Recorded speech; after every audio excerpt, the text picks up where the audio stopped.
Halo semua, selamat datang di channel Foresight. Yazid di sini dan inilah Foresight.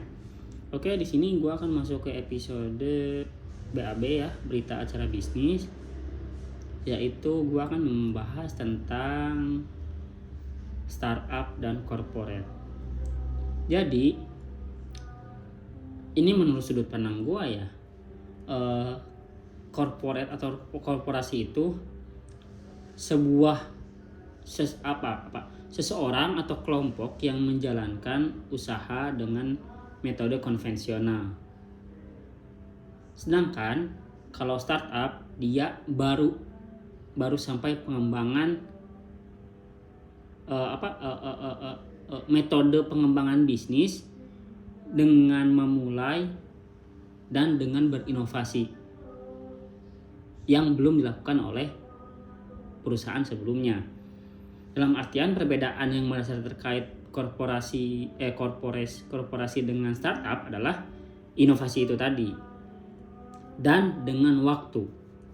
Gini, jadi setahu gua korporasi atau perusahaan lah kita sebut ya dengan startup lah, agak biar lebih sederhana. Jadi perbedaan mendasar itu terletak pada waktu, dimana biasanya perusahaan itu mengandalkan waktu untuk bisa bertahan dan eksistensi di dunia bisnis. Begitupun startup juga sama. Waktu dibutuhkan untuk bertahan. Cuman bedanya sepengetahuan gua, perusahaan itu dimulai dari beberapa rangkaian dan proses. Dalam artian dia tidak harus menunggu funding, dia tidak harus menunggu, misalkan dia membutuhkan 1 juta nih untuk menjalankan sebuah bisnis, tidak. Tapi dia biasanya berpikir bahwa uang 10.000 bisa jadi 11.000. Jadi lebih kepada waktu yang dibutuhkan lebih lama untuk menghasilkan pendapatan. Sedangkan startup dia cenderung lebih kepada funding atau pendanaan, karena dia berpikir lebih jauh dibanding si perusahaan tadi. Dalam artian dia di tahun A, di tahun ke-1, ke-2, ke-3, ke-4 dia harus meraih, dia harus BEP lah istilahnya, atau break even point. Meskipun sama perusahaan pun harus BEP, cuman jalannya biasanya lebih lambat tapi lebih konstan dibanding startup yang mungkin menurut gua up and down ya, naik turun. Oke, kita masuk kepada contoh saja langsung untuk bisa lebih mudah memahami dan mencerna. Gua udah tulis. Jadi misalkan nih kita kasih contoh Citicorp lah, perusahaan rintisannya Hoirul Tanjung. Setahu gua, sepengalaman gua membaca background beliau, Citicorp itu Hoirul Tanjung itu memulai usaha yang sederhana dan konvensional. Ini terlepas dari zaman ya, karena ada juga yang di zaman era teknologi modern, era digitalisasi, dia mulainya dengan konvensional juga. Meskipun itu sudah masuk ke tahapan digitalisasi 4.0 big data gitu. Tapi ada juga, ini gua memberikan contoh yang memang itu memiliki tahapan layaknya perusahaan konvensional. Jadi Citicorp dulu di zamannya Hoirul Tanjung kuliah, dia berusaha menjual alat kesehatan kecil-kecilan, dia berusaha membuka jasa fotokopian. Yang itu benar-benar didasari dia memiliki keinginan yang kuat. Ya gue jalan dulu nih, sehingga gue tahu nih tahapan-tahapan dalam berbisnis, tahapan-tahapan bertransaksi. Dan biasanya kecenderungannya lebih dilakukan secara individu dibanding kelompok. Sampai pada saat dia yang masuk kepada pendidikan bisnis administrasi dibanding ilmu. Nah menurut gue konvensional ini lebih kepada bisnis administrasi yang praktikal gitu loh, secara langsung dibanding ke teori. Jadi apa yang dilakukan dan berlaku pada waktu itu kemudian ditarik menjadi teori karena empirical science. Beda lagi dengan yang ilmu, dia belajar dulu teori kemudian menerapkannya. Jadi kebalikannya. Ya balik lagi ke tadi ke Stikop, serangkaian proses, serangkaian tahapan yang dilewati oleh Pak CT. Ini mulai dia sampai bisa membeli TV Trans 7, TV 7 menjadi Trans 7, bertransformasi. Kemudian dia mengakuisisi bank lain. Gue lupa bank apa yang diakuisisi sampai pada saat menjadi Bank Mega. Kemudian dia mengakuisisi Carrefour menjadi Transmart. Dan itu serangkaian proses yang memang udah lebih lama itu. Dan itu lebih konstan dibanding startup yang biasanya kecenderungannya dengan membakar uang, dengan promosi, dengan propaganda. Dan disitulah startup disebut istilah startup. Jadi dia langsung up gitu.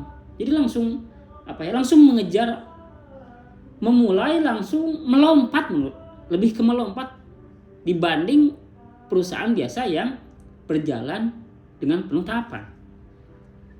Ya kita berbicara contoh lain, Aqua lah ya. Ini Aqua menurut gua konvensional. Dalam artian Aqua sudah sejak dulu ada ketika semua orang berseberangan dengan cara pemikiran. Gua lupa pendiri Aqua siapa. Bisa tinggalkan di kolom komentar ya pendiri Aqua. Aqua dulu penggagasan pemikiran untuk membuat sebuah brand atau produk yang ini ada masa depan nih di air minum dalam kemasan.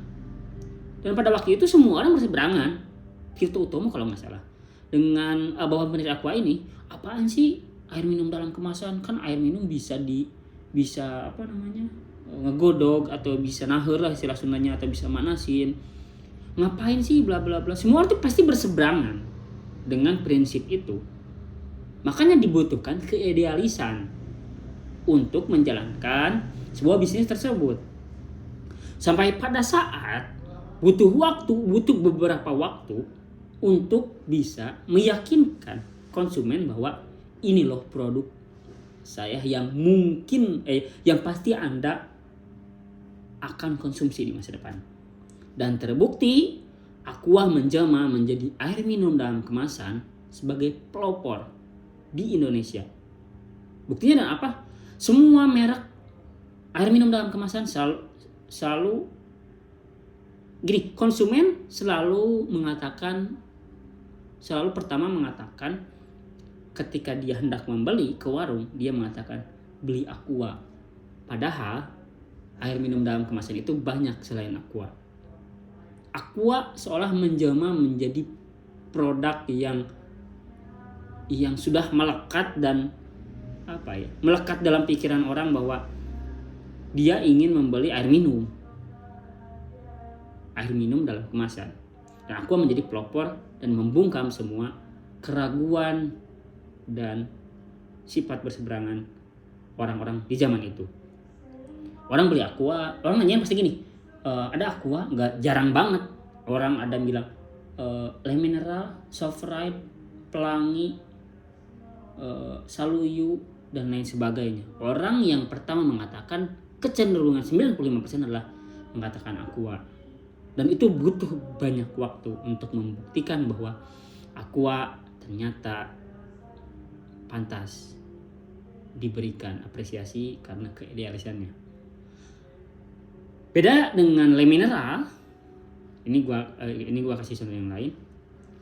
Le Mineral datang dengan menurut gua dengan prinsip startup tadi, karena dia tahu tidak ada yang bisa melawan Aqua. Sehingga propaganda atau promosi yang dia lakukan adalah promosi kepada prinsip pemahaman tentang hidup sehat, gaya hidup sehat secara langsung gitu. Maksud gua gini, Aqua dulu memang Tirto Utomo itu di zamannya dia sempat sakit perut kalau nggak salah karena minum air bening sampai pada saat dia berpikir bahwa kayaknya ada peluang bisnis nih. Terus dia menciptakan air minum dalam kemasan itu. Dia secara individu mengemas air minum dalam kemasan menjadi Aqua.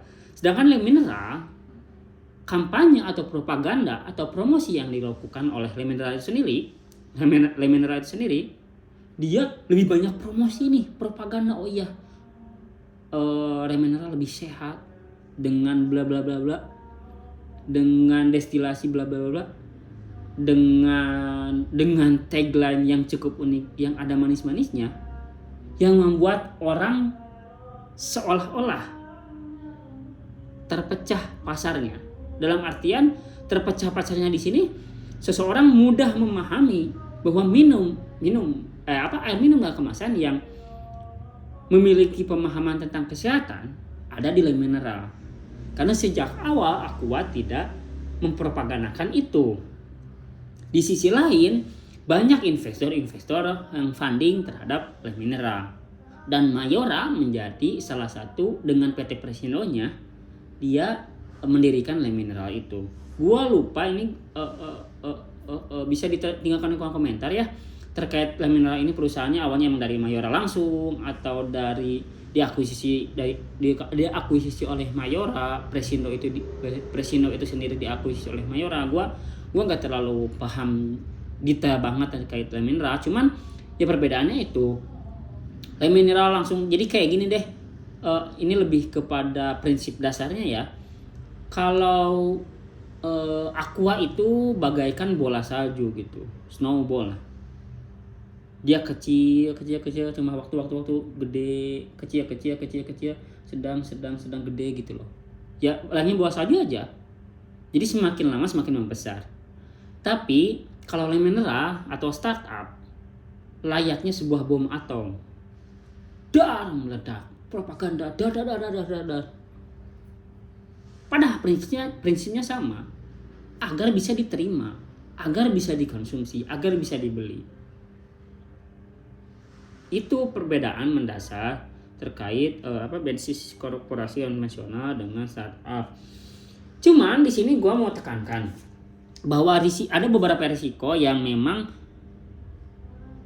banyak dialami lah oleh para pendiri startup dengan para pendiri bisnis konvensional biasa. Kita bisa berbicara dulu fenomena cappuccino cincau, capcin lah. Itu menurut gua identik dan cenderung prinsip startup.